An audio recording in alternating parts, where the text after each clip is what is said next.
like that.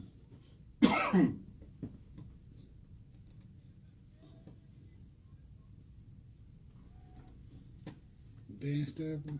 Yep, gotta be. What's the name tomorrow too? What's tomorrow? I'm gonna be there. You better be there. You would. Yeah, tell me. You keep saying tomorrow. What's the name? Be there. That's how you talk to me? Sold on Sunday. Oh. Dang, you just said And you that. better be there. She just said that. Oh, hush. Yeah, that's why you got text. Oh, let me text you through your whole live thing. Tell Tiger to text you the whole live call. I'm just Tiger to call.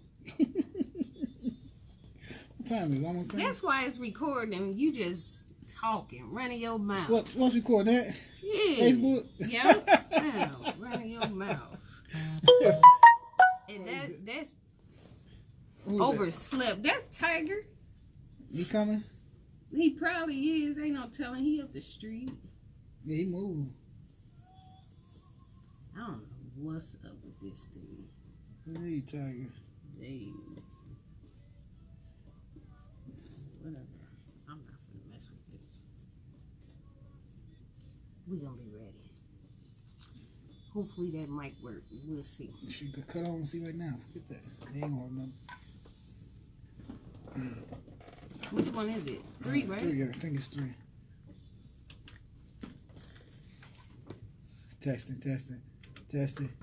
Nope. Nope. Testing. Nope. Testing. No. Nope. I got the 2 notes. Yeah. Oh my. It's alright. The Tiger? Yeah. What are you saying? I don't know. I'm gonna check. I'm tired or something. On my way. Overslept. I'm tired. We get a couple more minutes. I'm already recording because I'll be a little bit on the last minute side, so you know. And this guy right here don't help, you know. I don't help. I be here early. I be motivating you. Shucks. I don't help though. I motivate Seth to But get here. he be touching stuff. But he be I'm telling touching you, stuff. Who you got on here already? Huh? But Who you front be me touching off? stuff. Who you front me off on? Nobody. We gonna be live. She front me off. Well, we front me live off. already. We'll be doing the show in like 2 more minutes. Stay tuned, please. Yeah, you know how they never on time. What? I am. I'm here. I'm alive. Well. And Mr. Brother Brown-Bey. G Brown-Bey. I gotta put the G in there? Nah, Thank you. Brown-Bey. See? Hey, I tell you. Man, what is that? He ain't want no questions. You want a question? Nah, he ain't want no Oh, I got him. questions. He ain't want You none. sure you He just said, gonna nah, I'm good. you gonna let him run the show? No, I mean you can. Nah, You can no, ask we're gonna questions. ask you. Yeah, for sure. No, I want you to ask as many as you want to ask. No, he was like, I don't need any questions from you. Oh, he want a question from me? No, he just didn't need them. He already knew what he wanted to talk about. Yeah, he know what he's trying to talk about. I know what I want to talk about. I mean, it's just I just. Who's shoot Cy from Harris? there, that's For all. sure. Right. For sure. See? Somebody from Kentucky. Huh? Somebody from Kentucky. Hey, cousin. Yes, my cousin from Kentucky. Okay? You crying? I ain't say I You my baby. Stop. Man, I'm gonna You know you my baby. off of Stop. here. You know you my big baby. Stop. This is volunteer hours. We all doing this for free. You my baby. Come here. You want to hug? Come You here. can get fired. Come here. No, don't try to do that over the camera. You got a new phone? Well, that's the same one. It's 9. Oh, you finally when he got the 9, huh? Yeah, I only got it. When the spring got that. I went on my case. Yeah, I got the. I Almost had the time. 9. Yes, almost time. Almost time. 1 more minute. I'm gonna press the button. Ain't always to it there. That's my loyal Who? customer. Aether. Thank you. Thank you, Aether. Loyal customer. We gonna ask some questions too. Tell her how she got Make you send it to Facebook. For sure. Whatever questions you have, Aether, we gonna make sure we answer those. Make sure they ain't directed to me. This food, man, I tell you every time. Y'all ready? Yep. Good evening, good evening, good evening. I don't know what's going on with my board, but it does seem to look kind of crazy in here. But we are now on. Kind of crazy on the mic. There you go. Can you hear me? Yeah, but still, all right. Kind of weird. Yeah, we are having some you know little problems, but the mic on. What? The big mic on. What big mic? Like I can talk. Yeah. You can hear it. Yeah, I can talk to you. Hear me too. Oh, for real? Yeah. Well, okay, good. Well, anyway, good evening, y'all. You are now tuned in to WRFU 104.5. All right. This is Conscious Community Connections. We have me, myself, the real DJ. Yeah. Heather Javon. That was funny. I'm not no DJ. Yes, No. And then Kiki is in here. All right. And we have our special guest, brother Brown-Bey.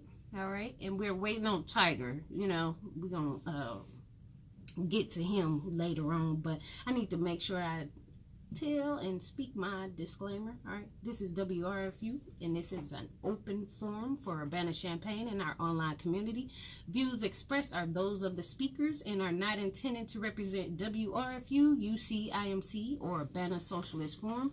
I do believe that they are having a what is it? Music therapy tonight? Dance therapy at IMC real soon. Please check them out.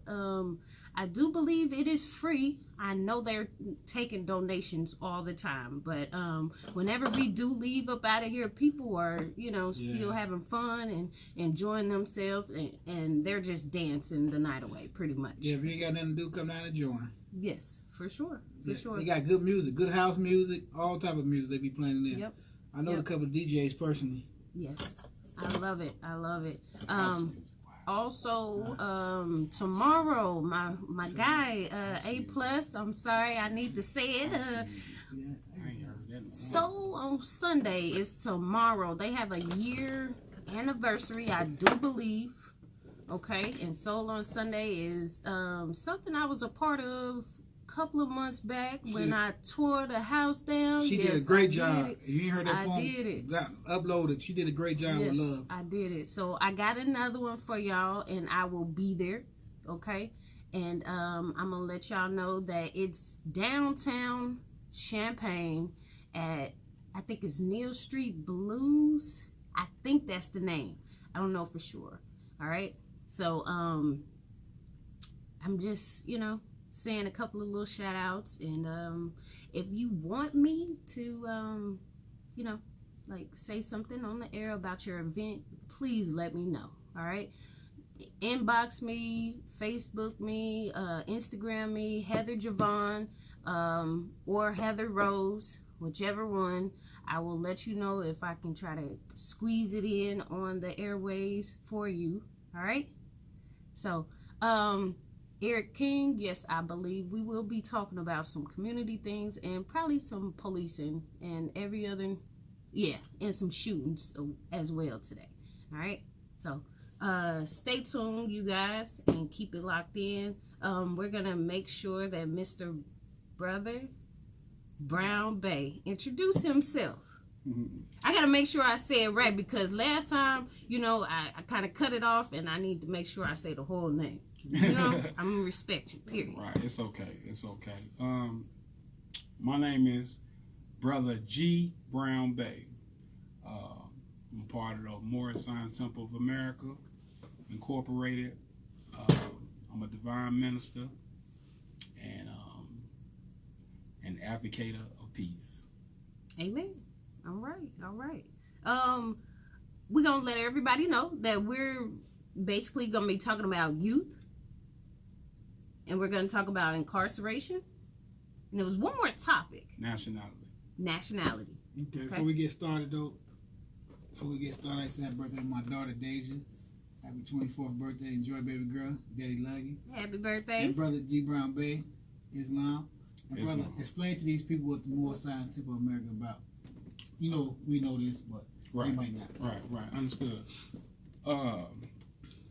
Well, Lamar Science Temple was first established in 1913 by a brother. Their name is the founder, Prophet Noble Drew Ali. Now, the organization, a religious organization, might I add, was built on two things: nationality and our divine creed, which is our religion, which is called Islamism. The organization is built on making our people better citizens, bringing our people back into the constitutional fold, and getting our people on the right track, socially, economically, spiritually, morally. And it encompasses a lot of things. And it has a Rotarian complex, which means it deals with a lot of stuff. We have auxiliaries, we have things for the youth, we have the auxiliaries such as the Young Muslims League. We have auxiliary for the sisters, which is called the Sisters Auxiliary. Okay. We have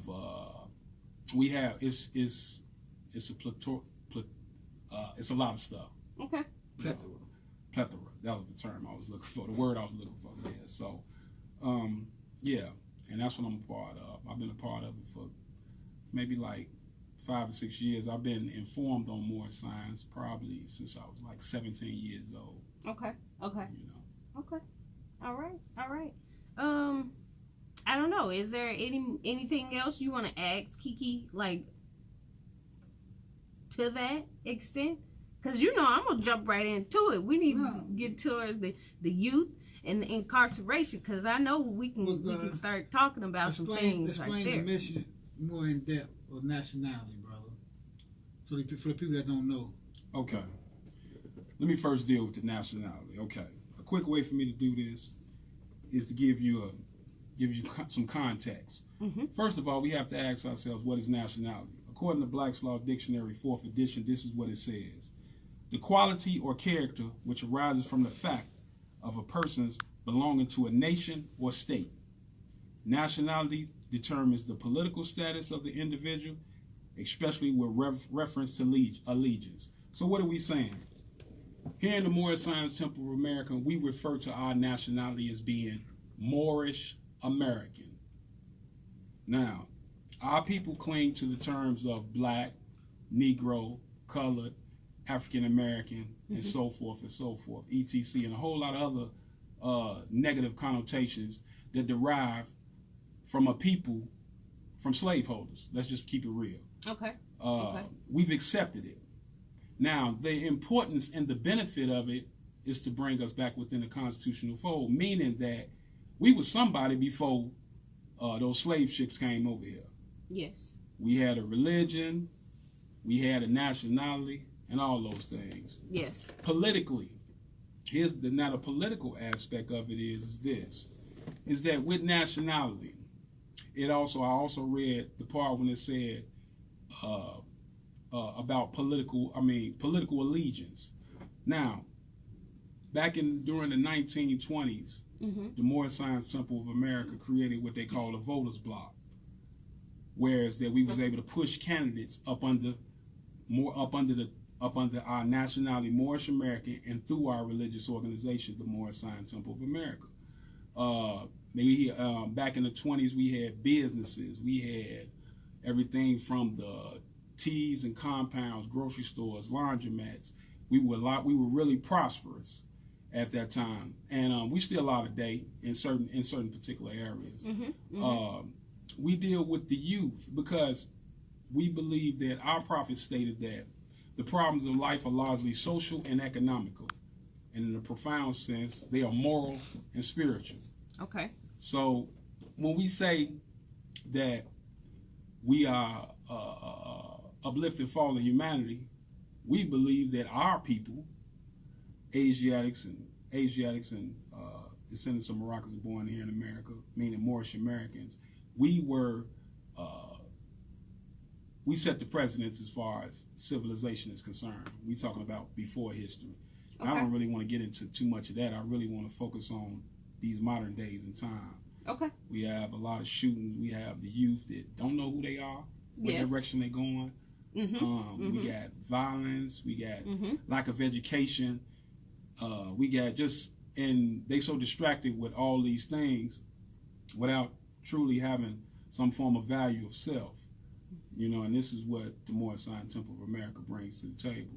We bring that to the table as far as regenerating the youth. You know, bringing them back to who they are. Okay. You know, socially and economically, begin to uplift our communities by way of our children, our women, families. You know, because the family is the cornerstone of every nation. We got a Jew town, we got a Greek town, we got a Chinatown. Yeah. But the so-called black town is called the hood. Yes. It's limited. Yes. And everybody in their mama or every other nation is building off our communities. Or in our hood. And in our making money in our hood. Exactly. Yes. Politically, some of us choose not to vote. But the reality is some of us choose not to want to pay taxes or become a part of the political process. I like to use this term that a brother that I know by the name of Sharif Anil Bey uses. It's like going to the store, buying a gallon of milk and leaving the milk on the counter. Okay. We pay taxes every day. Yeah, yeah. We should be a part of the political process. We should be a part of the policies and things of that nature, and the things that we need in our neighborhoods, in our community. Yes. You know, and this is what the Morris Sign Temple of America brings to the table. Okay. We bring that to the table for our people. So I can talk about this like all day, every day. Okay. I mean, and you know, that's the really thing we really have to look at. You know, and like I said before, the terms that we have embraced and endeared are really misnomers. You know, I mean, my skin ain't black. I don't know about nobody else's, but my skin ain't black. No. I'm like a brown olive complexion. Yeah. And if you know anything about olives comes in many shades. Yes. I can't be African American because Africa has like over 50 some countries in it, nations in it. So what's the point? You know, I can't be colored because I ain't painted, stained, or varnished or dyed. More importantly, who gave us these names? When you go back to that, so we also have to ask ourselves, we are embracing something that was originally set out socially to put one group of people at the bottom and one group of people at the top, because the social norm or the social language is white. You know, so we have conversations right now today referring to white privilege. What is that? I mean, really, I don't know. I mean, we really have to really think about these things. You know, and this is some of the things that and many other things that the Morris Sign Temple of America brings to the table once again. Good, great. We've been getting a lot of people that, you know, view our radio station somebody was talking online. About you shooting. Hold on, wait. We make sure that we are live every time that we get on the radio station. And we have a lot of comments, and some people aren't able to actually read them, but most of them we just read them and we'll see them and then we'll say or speak up on them. But we do have a very good comment and suggestion from a friend of mine, and his name is Eric King, and he said, speaking about that people should speak up and basically talk about these shootings. Can we talk about the violence? Sure. Right now that's going on around town, and then it's everywhere. You know, it's nationally and it's worldwide. For sure, we know for a fact that America has used war in order to get out of depressive stages, I guess. You know, the recession or something like that. You know, and when you choose to do that, I mean, in my right mind, I don't like that. You know, I wouldn't want that. just to get myself out of debt, out of some kind of hole, I must impose on violence or some type of war in order to get myself out of debt. You know, so can we talk about violence and how it's been going on for years? It's been liked and really passed down from, you know, generation to generation that it's okay to do these things. We watch it, we consume it all the time. You know, it's on YouTube. It's, you know, it's here. You know, is it here to stay? I don't know, but can we just talk about a little bit of the youth? And then I know Kiki, he'll probably ask some questions more on the violence. Oh, sure. Well, first of all, what we have to look at is the mindset. You know, we looking at a psychological situation. Then we also dealing with human nature. Yes. You know, it's the human nature, and when I say human nature, I'm speaking in terms of the survival of the fittest. Then we got to also look at our social conditions. You put a group of young people or a community, you got one community where they all bunched up in one place. Yeah. They being exposed to certain things. They how we identify ourselves in terms of whether I'm big and bad or how we protect ourselves. And then we also dealing with peer pressure. We dealing with it's a lot of stuff. So the violence is based on our thinking. You know, it's a lot of we you know, people have tried to, you know, there's different programs that came out, you know, where they try to give people find mentors for the youth, and you know, but at the end of the day, it really starts at home. You know, if certain children are coming up in a certain environment in their household and things are kind of messed up, eventually it's going to filter out where they begin to look for guidance outside. Yeah. And sure. Nowadays, the guidance outside isn't just going to school or going to the mall or going to the store. The guidance comes via our way, internet, Facebook, Instagram, all these different social networks, and it's really playing a mind game on a lot of our youth. Right. You know, it's controlling them, and it's controlling them because they lack the ability to think. You know, every thought that we has a natural tendency and an emotion that's connected to it. So the minute somebody says something that I don't like, it's an emotion attached with it, whether it may be fear, whether it may be hate, whether it may be anger, and from that I immediately react. Okay. And if my thinking is so cloudy based on these emotions, I don't really take too much in consideration of the consequences. I just deal with the situation right then and there, or walk away, and now I'm so mad and so upset that I ain't had time to restrain myself, think about what I'm about to do, and next thing you know, there you have it. You have somebody shot, you have somebody dead, you have somebody incarcerated. Now, and the cycle just keeps going and going and going and going and going, you know. And then another aspect of it is, and I'm going back to the household, it's what, and I'm going to deal strictly with the young men. How do we define what a man is? Let's go to that part. Because we have, in our communities, we have a lot of sisters that are raising children by themselves. Yes. They raising these boys, and the truth of the matter of it is, I don't believe that you can raise a boy to be a man.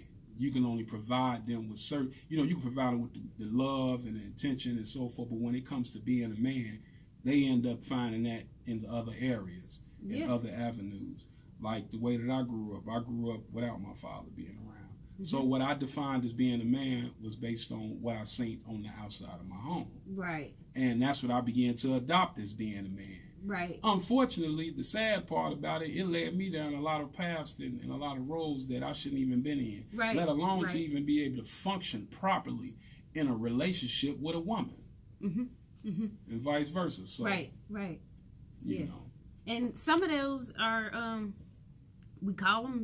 we said it's normal, in our brown community. Right. It's normal for, the dad, the granddad, the uncle, the cousin, the male cousin, whoever, those 4 people, they incarcerated or they dead. It's normal, you know, and we just let it go. It's, hey, we had generations upon generations of people that are incarcerated or dead.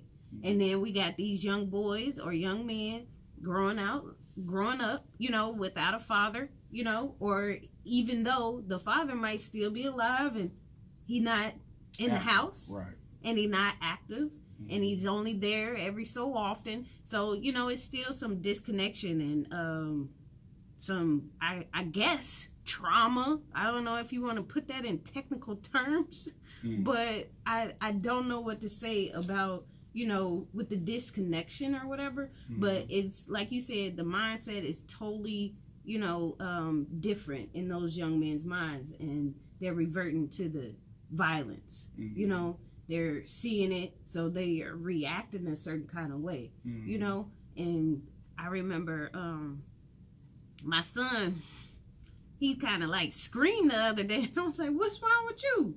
I don't even do that no more. You know, where did you get that from? Like, what is going on? You know, but I mean, I can see certain things coming out because he around 2 women all day.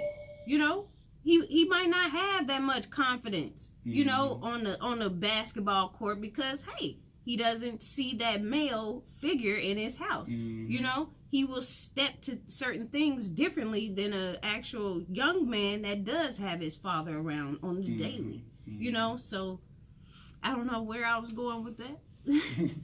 But I needed to say that part, you know. Going back to the violence, we got a lot more shootings in Champaign-Urbana than normal,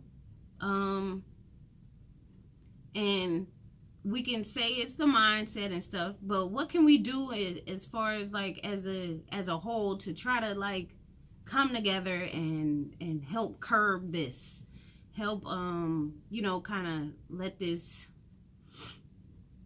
try to get rid of this, you know, issue, or if not, try to tackle it, you know.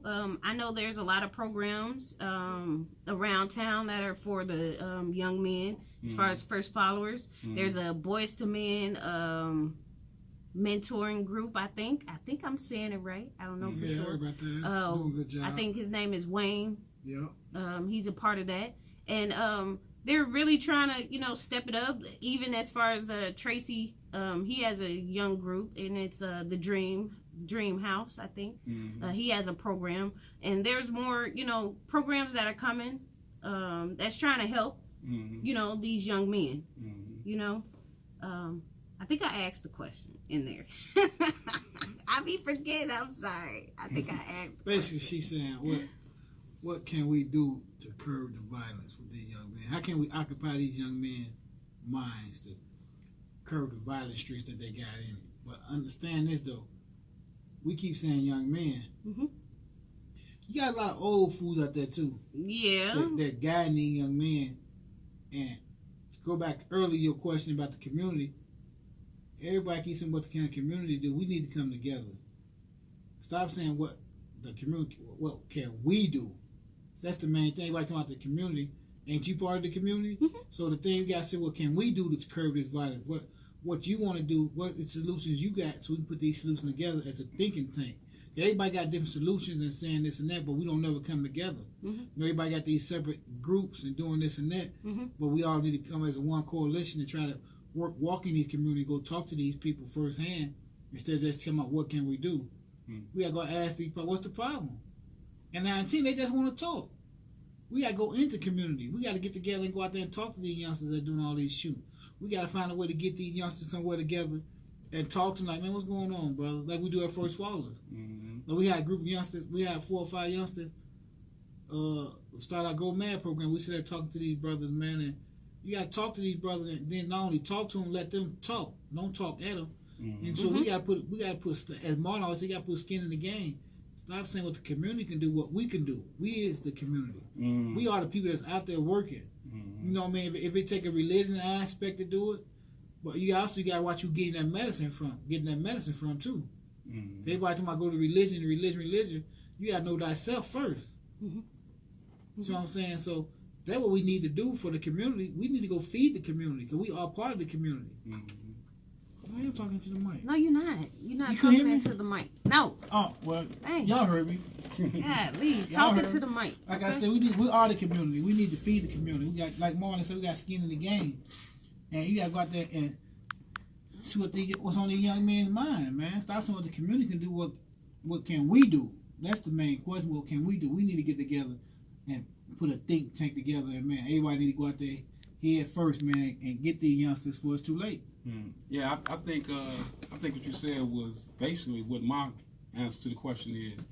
A lot of organizations are set up to where people have to go to those organizations. Okay. The reality of it is we have to get out there in the community. We got to get knee deep in the trenches. I think the best people to be able to communicate with a lot of these young guys is guys that formerly come from that particular type of lifestyle, because they can relate just a little bit more, actually a lot more better.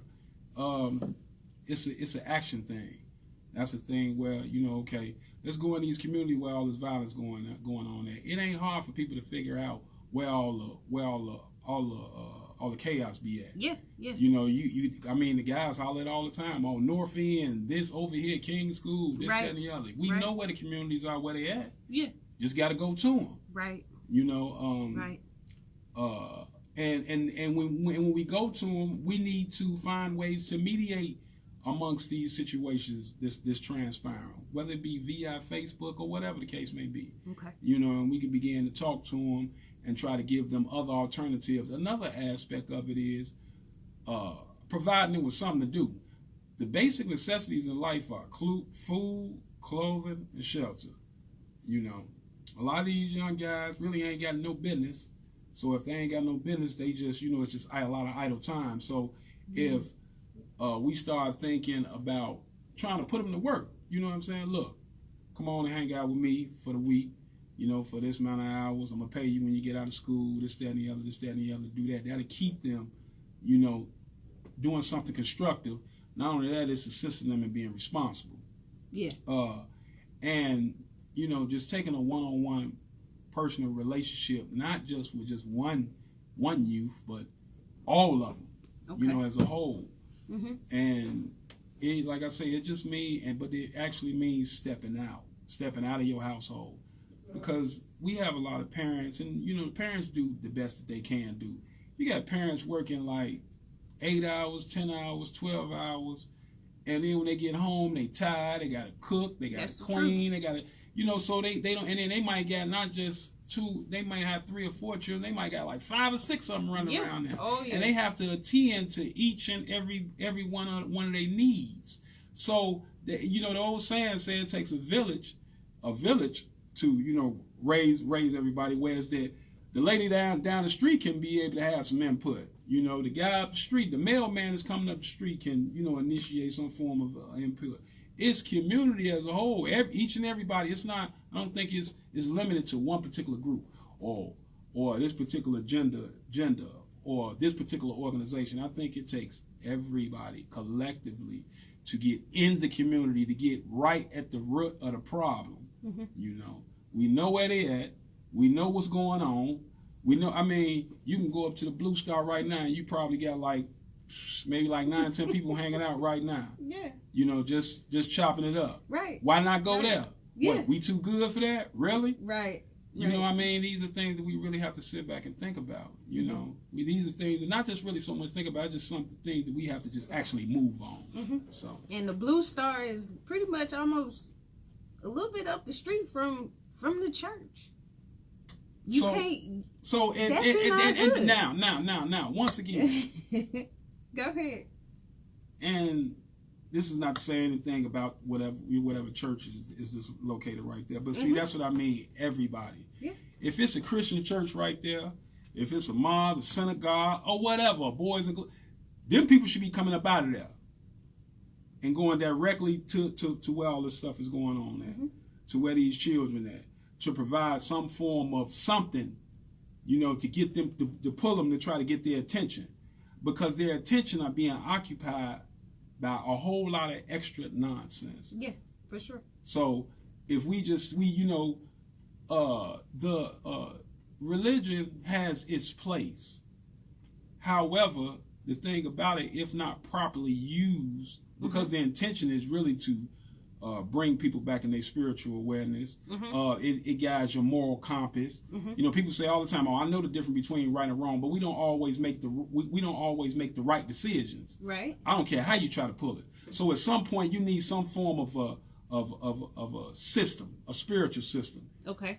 Via whether it be Christianity, Al-Islam, Moorish Science Temple of America, whatever. But because for me, the Moorish Science Temple of America and the religion of Islamism is my guiding compass.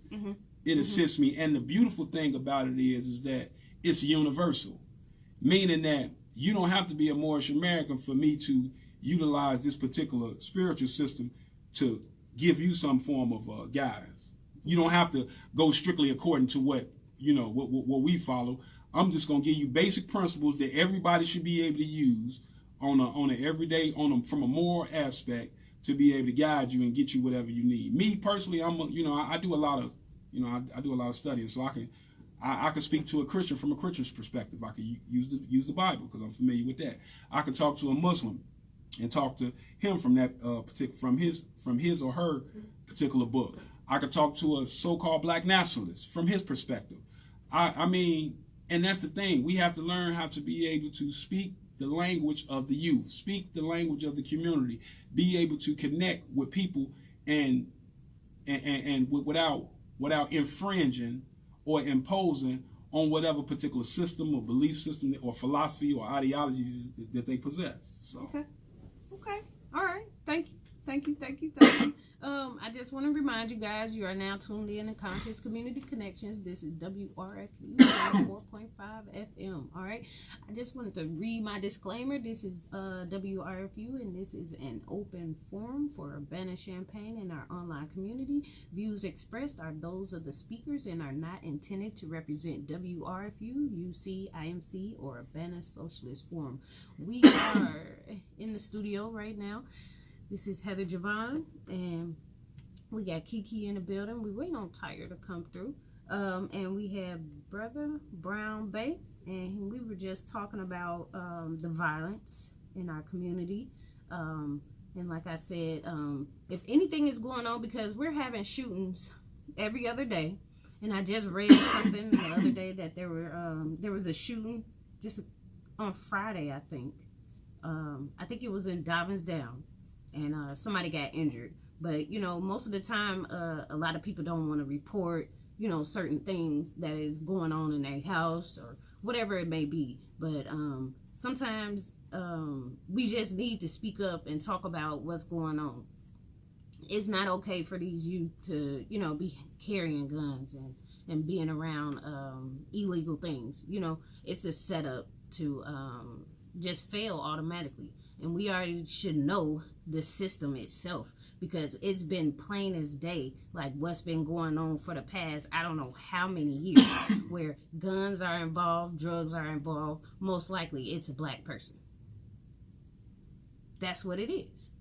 It's just how it is in our system, in our community. All right. So in order to curb all of these things, we need to start talking to our youth a little bit more, start being a lot more proactive, but at the same time, start making sure that they understand that their feelings do matter and that they are human, and that if they have a problem with someone, it should not be resolved by shooting the person.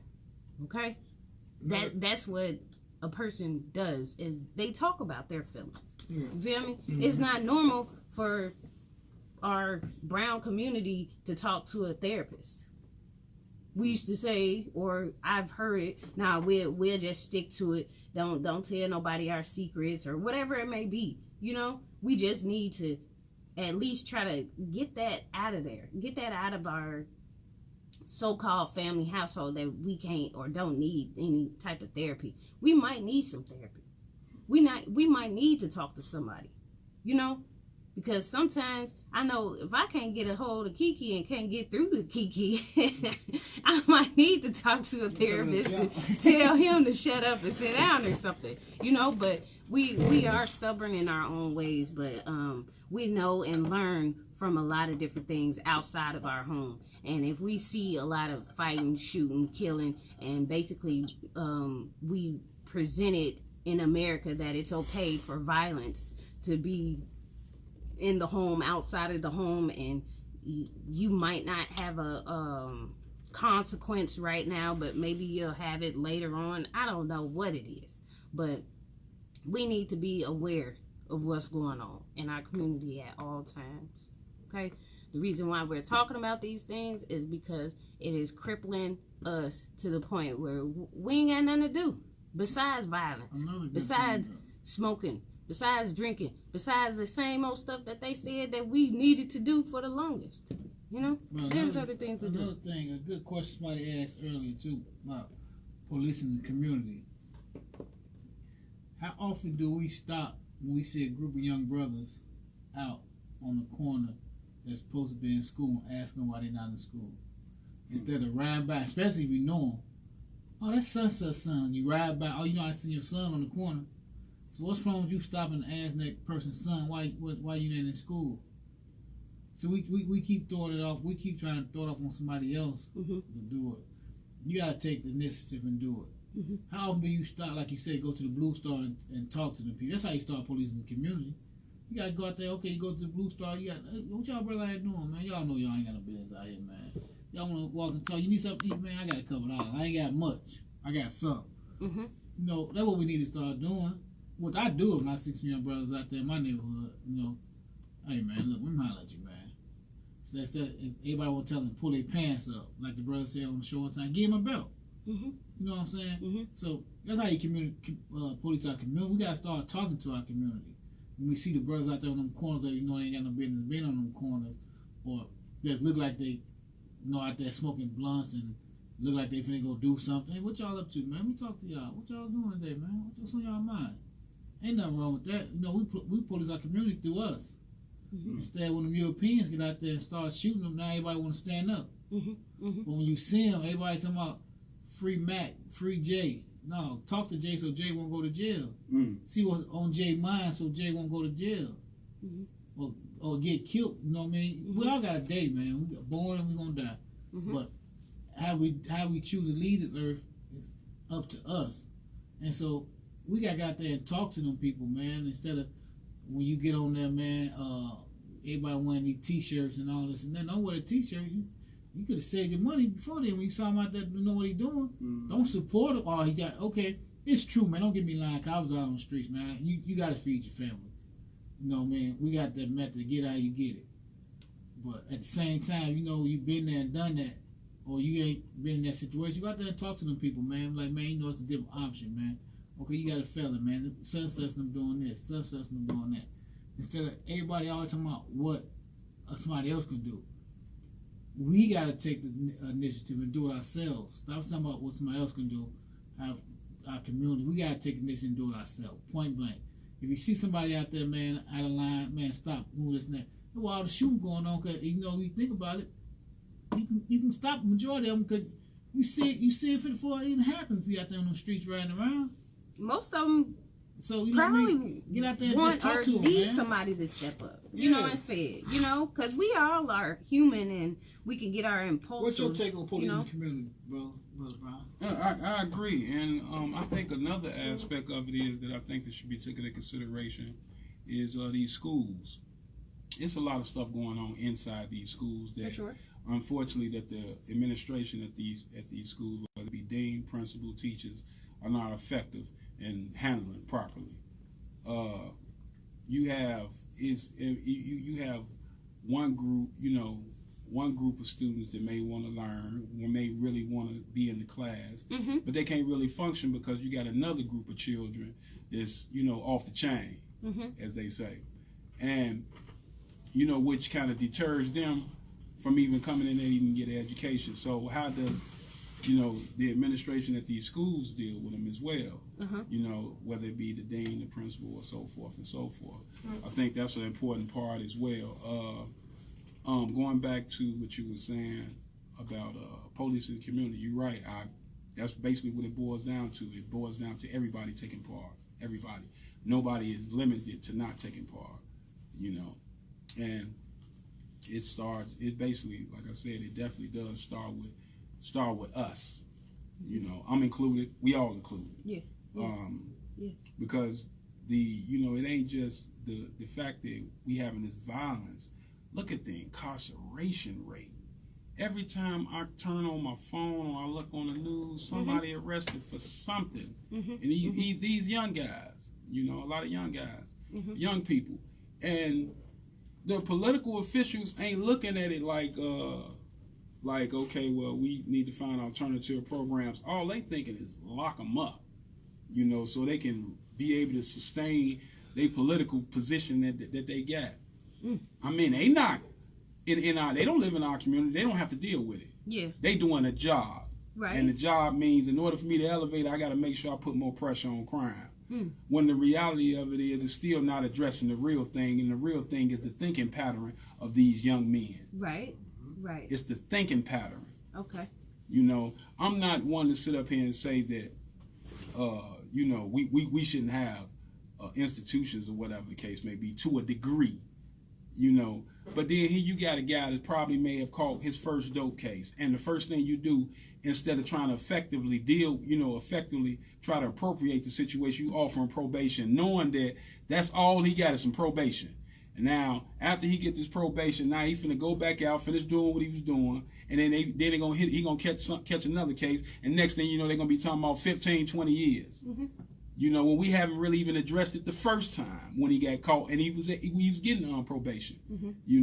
Then the thing then they play all these legal games. Yeah. They play legal games such as, okay, well, we had dropped this charge, right, which really wasn't really a charge. It was just some stuff you added on to it because technically, according to law, I can make it all fit. And now I'm gonna give you the less. I'm gonna drop something that really wasn't nothing just to crack you upside the head for this. Right. I know a few young brothers. I know some brothers that's going through these situations and they ain't got a clue. They're going in the courtroom. You got the public defender talking about, well, you waiving all your rights. What do you mean waive all your rights? Right. The minute you waive all your rights, then you've just killed yourself. You've placed yourself in the hands of them. Either go to trial or die. Some of these cases can be beat just with a plain out motion. I remember I was incarcerated with a couple of these guys, and I was saying, you ever heard of a motion called squash arrest, where it don't even supposed to even make it to talking about taking it to trial? Are you familiar with that? They like, what is that? They not educated, and the truth of the matter of it is, ignorance of the law is no excuse. So really, you doing what you're doing at your own peril. We really have to look at these things. You know what I'm saying? We really have to assess them. Great point. So it's a continued cycle. They go to prison. For sure. Then, they get 3 hots in the cot, get a little commissary, they come home, and now they are at the bottom of the barrel in terms of finding going right back to the same community. For sure. Dealing with the same issues, same people, places, and things. Yeah. And now we right back to it again. Now this time, he done messed around and he done got shot, or he done shot somebody. Now instead of the 10 or 15, he already got a previous background, because that's the first thing they're going to bring up. Yes. Okay, now we talking about giving you 60 and 70 years. Right. 50 years at 100%. Right. Now you ain't going to be able to see your life ever again. Right. And they're going right back to what Kiki was saying. You're wearing T-shirts talking about free Pookie, free Jerome, or whatever the case may be, but nobody was addressing Pookie and Jerome and then when they was going through what they was doing effectively. Yes. So. Effectively. Great points on being unconscious to the fact that we say it all too well. We know it's a system. We know it's a cycle. We know it's a pipeline. We know it is. Are we woke? Do we want to stay woke to this issue? Period. Point blank. I know it's a cycle. I know it's a system. I almost call it a game. You're gonna lose. You're gonna lose. And what you need to do is certain things. But how can we keep drilling it into their head or change their mindset? And is it more programs? Is it more mental health awareness? What do you think it is? Let's go, Kiki. Basically, we don't care. Everybody, we all talk a good game, but we ain't really got no skin in the game. Like I said earlier, how many times everybody complaining? For all those that complain that's listening, how many times you actually went out there and talked to somebody that you're complaining about instead of pointing the finger at them? Mm-hmm. Instead, well, they ain't up to no good. Mm-hmm. You go out there and talk to them, man. What's going on? Because you don't never know what's on somebody's mind. Yeah, for sure. Everybody, then, like you said, we normalize everything. Everything. So new young brothers coming in the streets. It's normal. It's normal because that's all they see. Mm-hmm. They uncles, they daddies, or they, their mamas. Like you said, and I think they probably got good mothers. Their mother's just working. Yeah, she working. Oh, she working. Because everybody in the street ain't got a bad mother. I had a wonderful mother, and my daddy stayed in the house with us till he lost his job. So everybody in the streets, parents ain't bad. Yeah. But they're just working. Yeah. And so, how many times do we actually go out there and be like, man, what's going on? Your mom know you out here? They don't do that no more. Mm-hmm. But they so quick, man. Hate the son bad. Willie's son terrible. Mm-hmm. See what I'm saying? They talk about them but don't want to help. Yeah, exactly. So they always gonna throw a stone. Mm-hmm. Mm-hmm. So that's the first thing we gotta start doing, man. We gotta start get out there, man. When we see them, like, when we out there, man, you gotta see them, man. What's going on? Why you out here so late? No, you got, especially the youngin'. You see a group of young boys out there, out here like about 9, 10 o'clock at night. What are they out there doing? They can't go to no club. They don't up get no club. Mm-mm. They ain't going nowhere, no party, because they out there walking the street, so they going to the party, must be going the wrong way. Mm-hmm. So how many of us ask me, what y'all out here doing this late, man? What y'all up to? We don't do that. We got to incorporate it into our lifestyle instead of pointing the finger to my day ain't no good and this and that. Stop telling what these people, what our youth ain't, and start helping them. Mm-hmm. That's our main problem. We always say what our youth ain't. Start helping them, because, man, I'm telling you, they come from good households. You don't know what's going on, man. They ain't got that attention. Yeah. And you got a lot of sisters out there, man. Asiatic sisters out there working long, hard jobs, and their fathers out here, man, probably, a lot of us don't know how to be fathers. All right. A lot of them know how to break that cycle. But the ones that know how to break the cycle need to start teaching the ones so they can break the cycle. Instead of talking about, man, I came from, you know what I mean? Like I tell brothers, when I talk to them, I'm like, man, look, man, here go my number. You need to talk, call me, man. I get money to my all type of little young brothers, man. Some call, some don't. Young brother called me when he went to Chicago and got shot. Called me and said, man, you was right. I said, nah, ain't no such thing right or wrong, bro. You gotta be careful, man. When you trying to change your environment or change your way of life, you can't dib and dab into nothing your old life had for you. For sure. For It's sure. gonna come back into light. For sure. Like I told the young brother, man, ain't no such thing right or wrong. It's the truth, man. You try to talk to these brothers. Stop saying they wrong. Mm-hmm. Stop saying right, man. Let me just talk to you, brother. For sure. Right. Sometimes you gotta learn that lesson yourself. Mm-hmm. Like I tell the ones that don't live, I say, man, just remember 10 years down the line, if you're alive, remember what I'm telling you, brother. Mm-hmm. You'll get it. It takes somebody to go through something drastically to really get it. It took me to go through something drastically to get it. Yeah. You know what I mean? You don't get it just because somebody telling you. You know what I mean? That's the sad part about it. We don't get it just because somebody telling us something.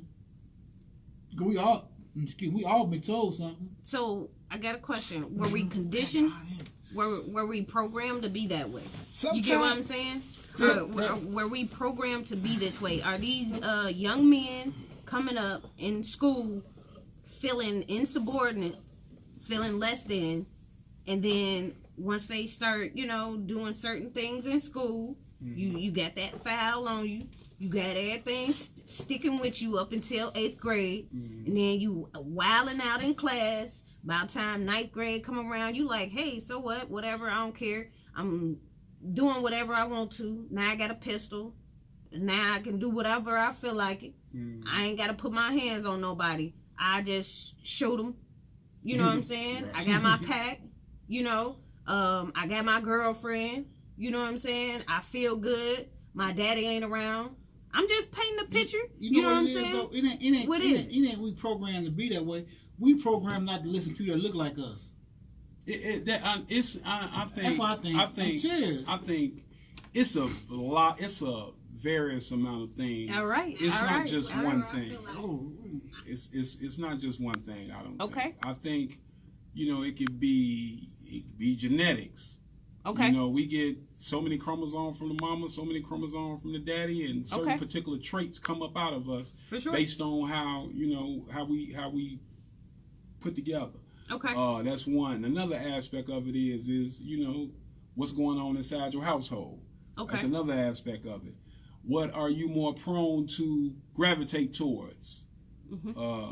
In terms of pleasure, what's gratifying, what's satisfying, things of that nature. It's a various amount of things. Okay. From a psychological standpoint, when we look at groups and nations of people, the Atlantic slave trade. Let's not negate that fact. Slavery had a profound effect on us. For sure. For sure. And it's psychologically it's so messed up with a lot of us, because the thing about it is, it's like, it kind of reminds me of the Willie Lynch theory. The mother against the father against the mother, the dark skin against the brown skin against the light skin. It was such a traumatic. It's like a generational curse that's been filtered down through generation and generation and generations. And we have to sit back and ask ourselves that, okay, we at this particular point, why are we, when you want to identify somebody lazy, us. When you want to identify somebody's quick and angry all the time, us. Somebody prone to a lot of immoral behavior, us. And I just think that there's a lot of things that contribute to that. So we have to really take all these things into consideration. I think instead of so much focusing really on why this, how do we get to this point, I think the thing that we really should be focusing on is how do we come up with the right approach to deal with it, the solution. Okay. We can talk about this, how we got to this point. Oh yeah. All day. Right. But let's try to put together some form of effective solution. One of the effective solutions is, as the community as a whole, we need to get out in the trenches. That's number one. Number two, everybody should be able to play a part, whether he's your cousin, your friend, your homie, or just an average young little brother walking up and down the street. We have to need to correct these behaviors to let them know, oh man, that ain't cool. Yeah. That ain't cool with what you're doing right now. Right. Right. I mean, and it don't have to be to a point where it's that I'm trying to stand on you like I run you or I own you or something. But just the approach, and I think that should be one of the key components to addressing some of these issues. Getting out there in the community, getting into the trenches, going directly where they at, and just everybody taking their part. Everybody taking their part. I don't care who he is, who he or she is. Right. To try to educate them and try to give them, just try to do something. Let them know, man. You know what? He don't know me from nowhere, but he trying to give me something. Whether he appreciate it or he don't appreciate it. I'm a firm believer. If I'm trying to tear down a brick house, if I take one brick up out that house, I've achieved more than not doing anything at all. Oh yes. And you may get a little bit. You may not get everybody. But at least we can try to reduce it with this, with some form of effective strategy. So okay, yes. I got a comment on the live feed, and the person stated, Anthony Pillmore stated, that's my cousin. We all suffer from mental illness as a result, or some form, and I believe that because we're all human. We all have some type of mental state where, how they say bipolar disorder. All right, and they describe it where you feel a certain way 1 minute, but then the next minute you feel a different way. Hold on, wait. But that's all too common, because that's part of the human and part of how we feel. Meaning this, I might be angry 1 minute, just for a second, that someone didn't wave at me. But then I reflect on it and say, oh, I'm okay. I'm not that hurt and I'm fine, to where now I'm feeling less affected by it and I'm not so mad, angry. I'm feeling a little bit more happy. Do you get what I'm saying? Yeah. Do you get what I'm talking about? There, brother. You can. No problem. Okay. But we're all human, Mm-hmm. right? We're all human. And I believe that we all do suffer some type of mental something. I believe so. Go ahead. Let's do it. Look, okay. Let's do it. Come Okay, on. I'm gonna come from this particular aspect. This is one of the things that the Morris Science Temple of America brings to the table as it relates to our divine creed, which is our religion, which is Islamism. We're gonna talk about know thyself, right? We deal with, in our belief system, we have a thing that we refer to when we talk about the composition of man. And when I say man, I'm including woman too. It's called a higher self and a lower self. Now, most people would think, oh, that's like way out there, spiritual, this, that, and the other, this, that, and the other. But let me simplify it for you a little bit. We refer to the higher self as being, and I'm going to say, quote unquote, the good side. Okay. You know? And we would say that the lower self is the bad side. Okay. Now, in order to understand this, because I'm going to take a little bit further, and each one is connected to what it is that I'm talking about. Okay. Our lower self is our carnal desires. So what are carnal desires? Carnal desires are fleshly desires. Okay. Those things that inform us in when your body speaks to you and tell you, look, you need to get something to eat. You need to go to sleep. You need to do this. You need to smoke a cigarette if you smoke. Drink some alcohol if you drink. It's a conditioning. You know that like a baby, when a baby comes up come out of the womb, they're gonna start crying. Okay. And as time begins to progress, they cry for different reasons. Whether it's because they got a wet, damp diaper, or it's inherited in our very being. So we dealing with our fleshly nature that gives us urges to inform us about certain things about ourselves. Some of it is a little bit extreme, depending on the perspective or the way that you perceive something, or how you handle it. Now, in terms of the good side, which we refer to as the higher self, and I don't want to get too technical, but I'm because I'm trying to simplify it as best as possible. The higher self is that it's a conscious part of you that guides you to do certain things, like you see that bum on the street and you just give him $1. Or you pull up on that little boy and you see his pants hanging down, as opposed to telling him pull your pants down. You got a belt in the car and you say, here you go. Or you see a young girl crying, going through, you stop, you talk to her, help out, give her a ride to the house, drop off. Without any, just that natural, unconditional love, or that unconditional expression of love. So now we're dealing with those two parts. Now this is the composition of man that we're dealing with. I don't believe in none of that mental stuff, because when you get talking about, we suffering from a mental conditioning, I believe that this is the reason why they propagating all this ADHD, all these different medications that ain't doing nothing but messing our people even more. Now they walking around like zombies. Now we need to give them some pills, or we need to give them this and give them that, which are, when you really think about it, have you ever really looked at them commercials when they be propagating these pharmaceutical pills and stuff? They tell you about it's supposed to help you to cure this, but they give you all the side effects. You might want to kill yourself. You might want to do this. You might want to do this. It's going to give you swollen glands and all this other stuff. So I'm like, really? But it's only a treatment. It don't effectively deal with the real issue. It only succumbs certain particular effects of what it is that you're suffering from. And you really suffering from lack of knowledge of self. Knowledge of self, what I'm talking about, is that higher self and that lower self, and to be properly educated on what's going on. If we approaching a certain situation, most psychiatrists, what they're going to do, they're going to go to the origin of a particular situation, of that person. They're going to say, well, how you grew up, this, that, and the other. They begin to talk. They begin to reveal certain things about themselves. But the reality of it is that psychiatrists really don't know that person, because that person don't even know themselves.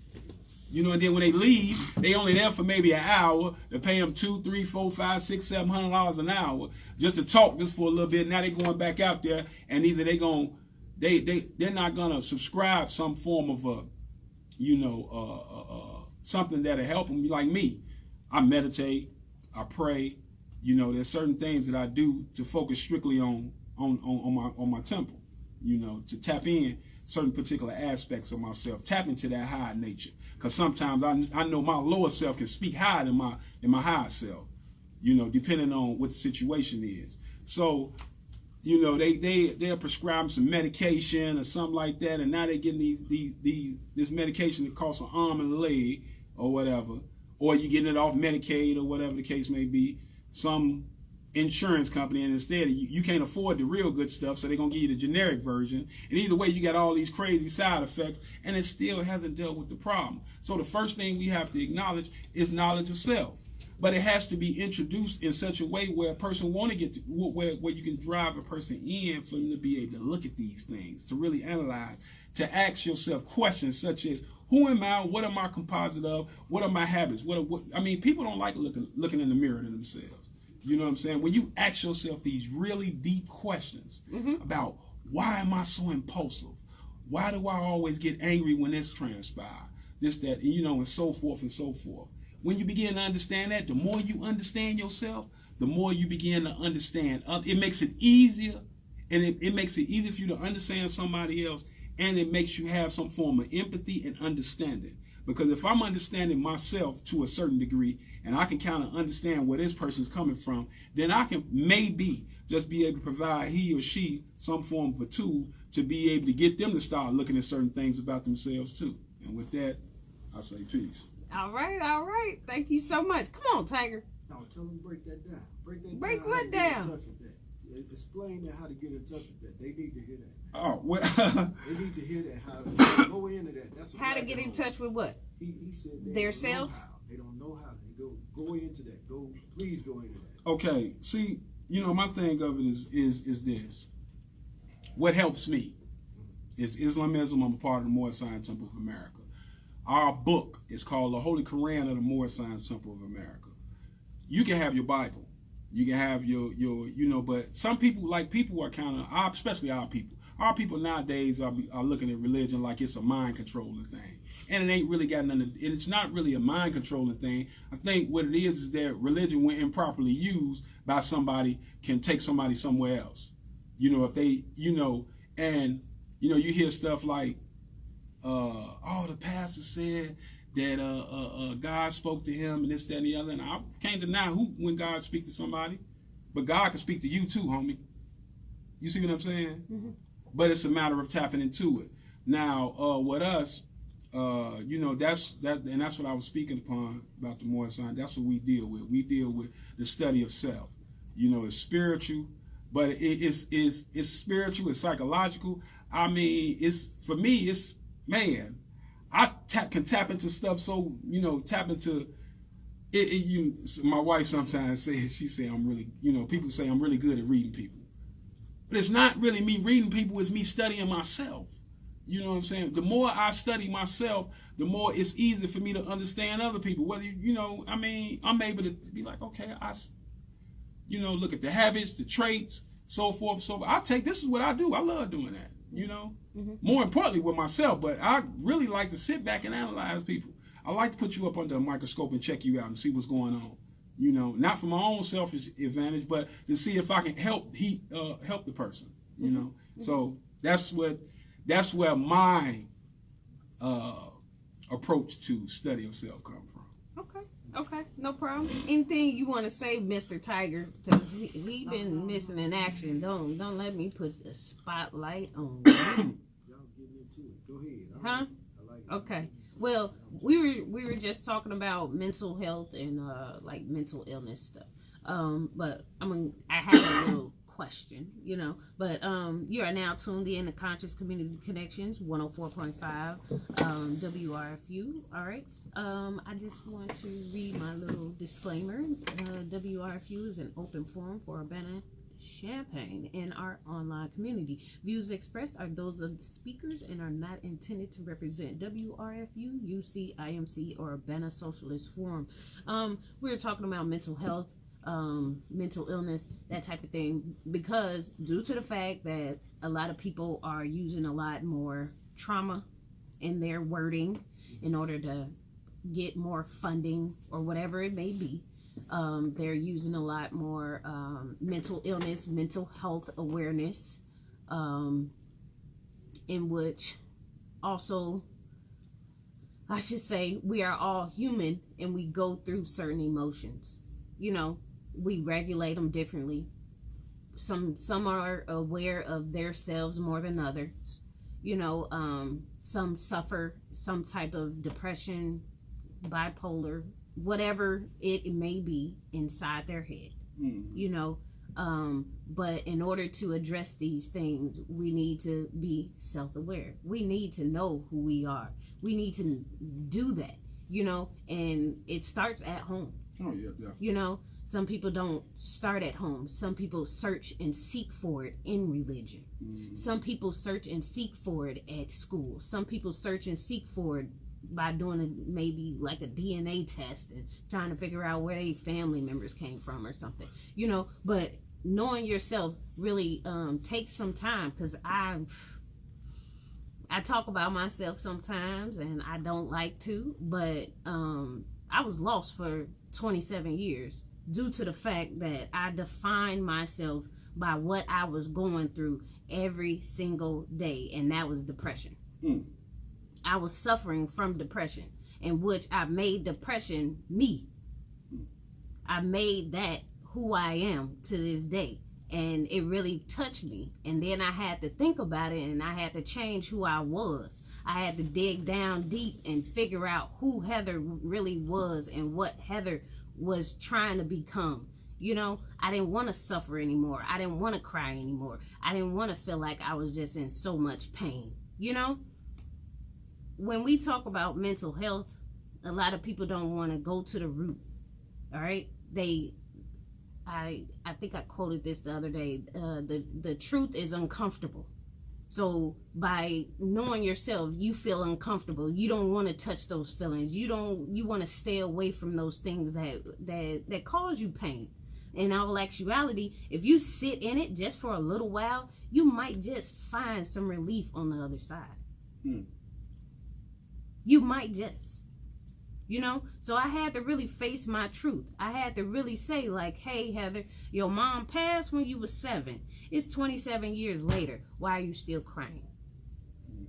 Why are you still suffering? Why are you still going through a depressed state? Why are you still going through these things? Until I finally found some things that can actually help me, like mindfulness. And now I'm kind of just studying some things to where now I can seek some type of relief, some type of, you know, the pressure is just left off my shoulder, I should say. You know, where I can actually try to meditate. I can try to read. I can try to soothe myself, you know, and try to get to the pleasure, the joy, the happiness that I really want. I want to exist. I want to feel like I'm someone more than just this little crying little girl that suffered from suicide, you know?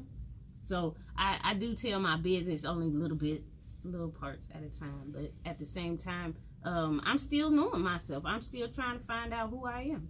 You know, I'm on a path, and I call it forever healing. I gotta get in. You know, Let me get in with you. So, time. go ahead, Mr. Tiger. I want to ask you. I want you to hit on that mental illness, though. Oh, we finna hit. I want. He hit it hard. I like the more man tore it down. He got it, man. Yeah. Okay. All right. Okay. Oh, sorry. I'm sorry. I wanted to tear it down. I just ain't gonna go behind it. No, I like it. I like everything he said, man. And a lot of this is it is real, and it is a part of it that we could control if you could still control it. Like if it hasn't got all the way out of hand. Because some people have pushed themselves over that limit of coming back, I think, to a degree. Let's say somebody with schizophrenia and everything. The brain now, the part of the brain that does the hallucinations and things when you dream. Now that's happening when they woke. So now what do? You with that? But I like what this brother is saying, because if you could get to it before it gets to that level, by studying something, like spirituality, or science, Christianity, whatever you want to, whatever it takes to get you there, I think you should. Now, I see something positive in this. We buy into the location, just like when I was down there in the Robert Taylor area, right? I brought into that what's supposed to be there. But if you surround yourself with somebody positive, like these brothers here, you can buy yourself into that too. What's your feeling on that? You agree? Yeah, I agree. It's it's sort of like other brains try to correct that brain. Yeah, but I mean, when I speak upon myself, right, and I'm just gonna use my experience, because experience is the best of teachers, of course. I grew up in Chicago in a lot of rough areas, and I bought into my environment. I bought into my. I believe you can become a product of your environment. So I'm not, and I never really had anybody coming to me trying to tell me, trying to give me some form of guidance. I didn't really have nobody trying to give me any form of guidance. Not no real guidance. Everything I got was a whole bunch of mess. Right. So I accepted the mess and I became the mess. So, I think that plays a part in it as well. That's it. So I like that. I mean, it's a lot of stuff. When it's the environment, who in your ear. Right. And a lot of times I think we only really begin to even start even dealing with it or acknowledging that it's even an issue until it hits home. When the reality of it is, it's been right next door all the time. It's been right in your house all the time. Yeah, but sure. you chose to ignore it, or it chose to look over it, or it chose to just accept it. Right. So, yeah, that's my answer. But great, mess, man. great. I agree with what you were saying, that it's more to just one thing, in the household. When we're talking about the violence, incarceration, the product of our environment, just everything. Yeah, everyone is individually and different, but I agree with you. Like you say, you was fed mess and you accepted the mess. And the regurgitated thing mess. about it though, you didn't know it was mess until you opened your eyes, because somebody can be teaching you something all your life, man. Like I tell like me, if I join the More Scientific America, I don't knock no other religion or none of that stuff, but the More Scientific America brought hope to me, opened my eyes. Because the prophet said you are rich within yourself. He tells us that. Then we say study. You ask the prophet what to study. He tell you study thyself. Yes, he does. That's it. Then when you get done studying thyself, study thyself again, because you never really know yourself. Yeah. So when you're growing up in this product, in this environment, this is what you know. It is good. You don't know this bad until you actually, it hits you, and then you be like, damn, I've been doing this for so long. I ain't changed. I'm in the same environment doing the same thing this man doing. Then you see this man die off. Then you open your eyes like, that's gonna be me. So I don't look at everybody in the Asiatic community with a mental illness.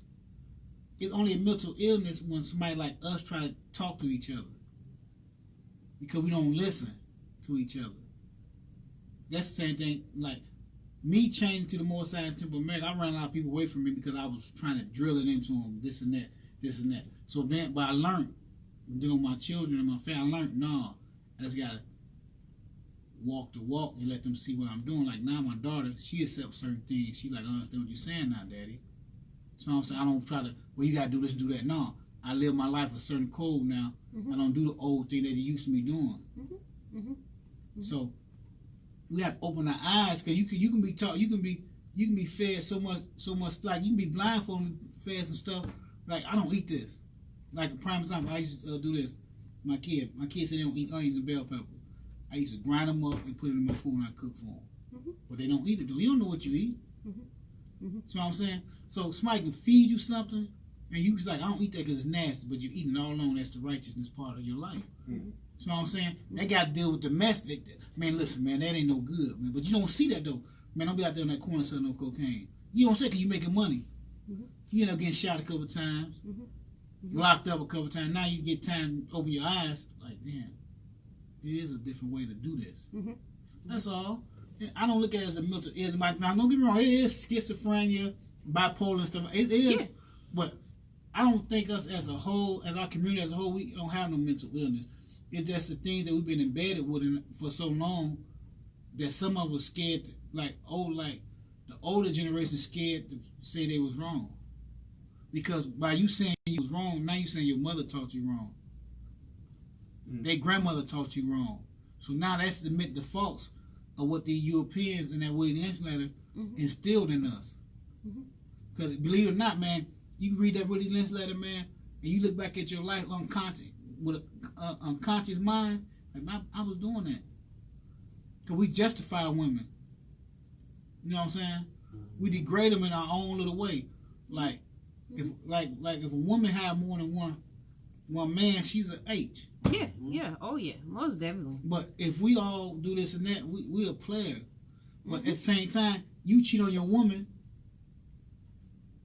and she stay with you. She a good woman, but when she cheat, she an H. Yeah, for sure. You know what I'm saying? There's just so many ways you got to open your eyes, man, and to get the truth, man. I'm glad we're talking about this. I'm glad we are talking about this.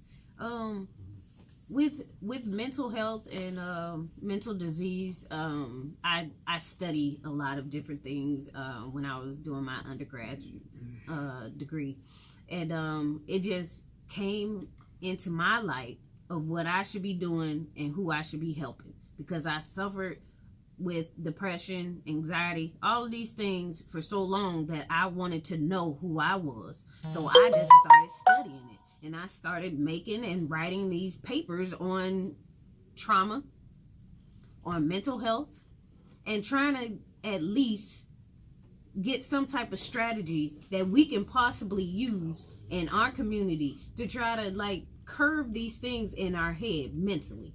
All right. Most of the time, you never know what somebody might have or what they got going on in their head.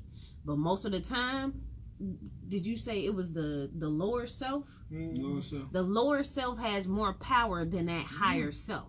So that voice right there will take over on a daily. That voice will start being negative. That voice will start wanting to feed on more things that possibly makes it grow into a bigger voice, to where you are listening to that lower self, that fleshly, carnal. Is that what you said? Yes, a carnal. Carnal. Yes. And that will take over to the point where now you're basically telling yourself to go get that gun. But hold on. Let the brother break that down. Why the lower self got that power. Well, the lower self has that power because it's a part of you. That's first of all. Okay, let me take it to another direction, right? Your lower self is your devil, plainly. You know, your own devil. However, the only reason it's your devil because of the potential that it has to get out of hand. Like I said, your carnal nature tells you when to go to sleep, when to eat, when you're tired, when you're yawning. That's just it's fleshly. Yeah. Right? Something that we all come into this world with, a body of flesh. Now, it has urges, you know, and its urge and it tells us, you know, it informs us of something satisfying. Prime example, you rub on somebody's skin a little bit, you know, you're going to be like, oh man, that feels good. Massage, oh, it feels good. You know what I'm saying? Sex, you know. Now we know sex originally is for the reproduction, but let's keep it real. We also use for pleasure, right? But when that pleasure becomes extreme, we talking about the breeding, because in our lessons, and our questionnaire says that what does the lower self breed? Hatred, slander, lewdness, murder, theft, and everything that harms. Right? What is breeding? Breeding is to bring something into something to existence. Right? So that pleasure can be brought into existence if not moderated or structured or guided properly, right? We today look for all forms of outlets that are satisfying only to give us a temporary solution. For sure. You know, whether it may be drugs, women, a compulsive behavior. So what we dealing with? We're dealing with the human nature. That's what I'm talking about. The lower self is your human nature. That thing that tells you, get up, you got to go to work. That thing that tells you, oh, I like her. Or that thing that tells you, I hate him. You know, that's basically what it really is. So becoming aware of that is key. And the reason I say that is because for me, you know, when we, you know, and this is not to put down any other particular system. When you pick up the Bible, you hear stories about God and how he created the earth and this, that, and the other, and the sun and this, that, and the other. And it's all too not real to you. You know, it's like, man, how does that, what's the sense in that? You know, about giants being on the planet, on earth, and, you know, a whole city burning down with fire and brimstone as it relates to hell. But in our teachings, I think it's a misappropriation as it relates to the actual, what that book is actually telling you. It's mythology that's giving you a real truth, depending on how you interpret it.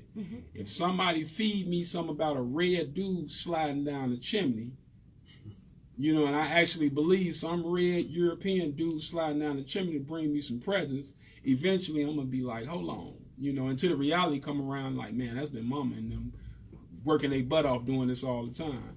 So, we, you know, and we have to learn how to change the, you know, and our ancient forefathers, they use mythology to give us real truths, right? That's what a lot of systems are made up on. They made up on mythology.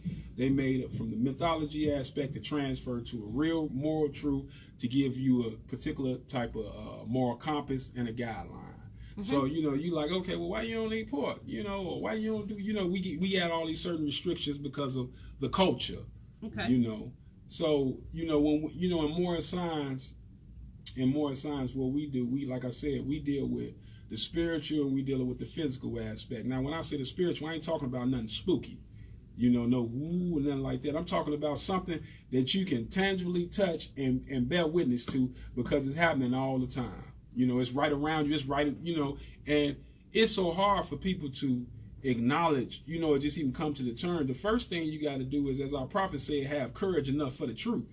The truth starts with you being able to evaluate and take inventory on what's going on inside of you.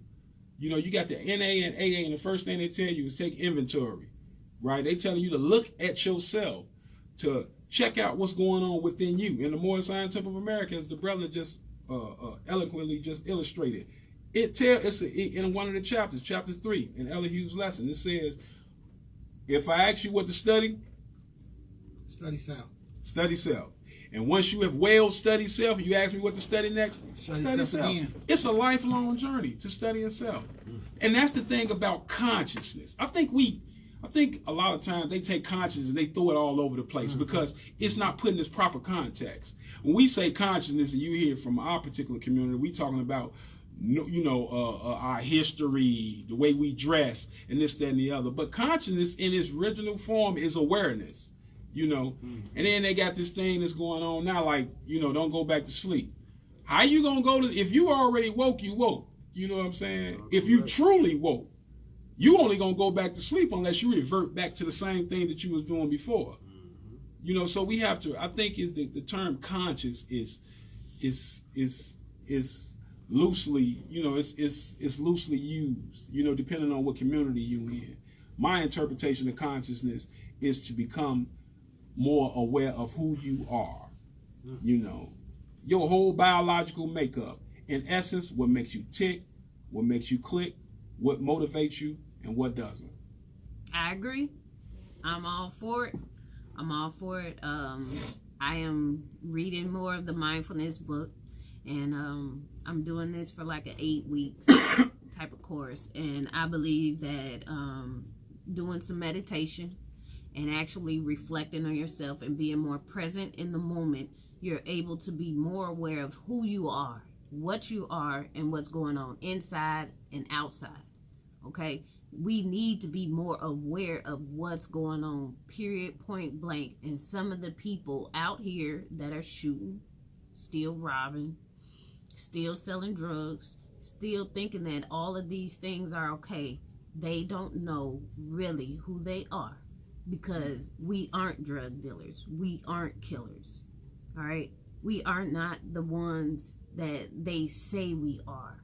Okay, we're not. We're beautiful people, we're brown loving people, and we're gonna keep going and try to keep fighting.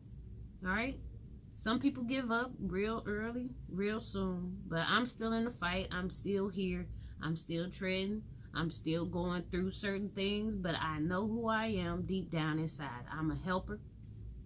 I'm gonna keep reading up on this mindfulness so I can come with some solutions for the people around the community. I'm gonna start making sure that people understand that knowing yourself is the best thing to do. Hey, let me say something. You know, one of the things that I do with my daughters, right?